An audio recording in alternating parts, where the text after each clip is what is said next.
My lords, there are two grounds of appeal in the instant case. First, that the trial judge failed to direct the jury as to the nature of the unlawful act required for a constructive manslaughter crime, and on evidence there was no unlawful crime.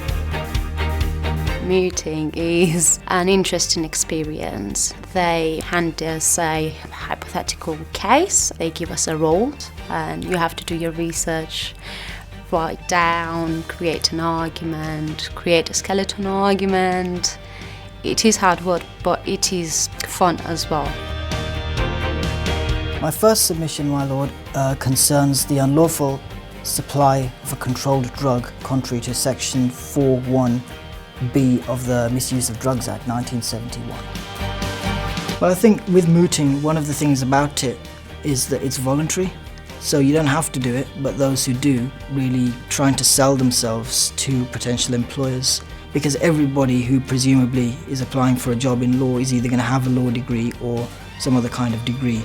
So it's fine having the cake, but you've got to put the icing on it as well.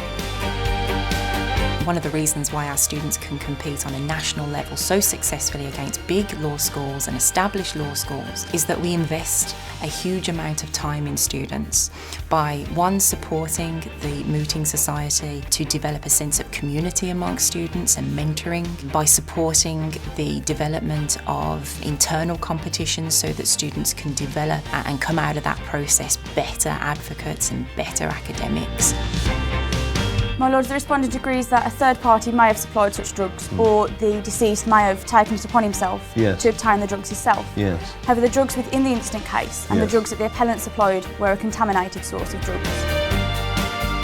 Mooting, it's just you experience probably every single emotion there is on the planet. It fills you with a lot of confidence because it is hard to stand up and be questioned about something that you might not even be convinced yourself is accurate, and you've got to try and convince a room full of people and a judge that it is accurate. Kennedy is the be-all and end-all of your case, is it not, in respect of causation? Yes.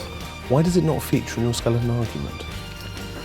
Because I felt that as it was used in the first part of the argument by my learned senior, I felt I'd refer to it in my final submission as the point of policy. To be successful in mooting, you have to be confident. That's a very important part of it. But beyond that, you need to have the ability to be studious, to sit down and prepare your argument. You need to be able to research very well. All this comes together to become a good mooter.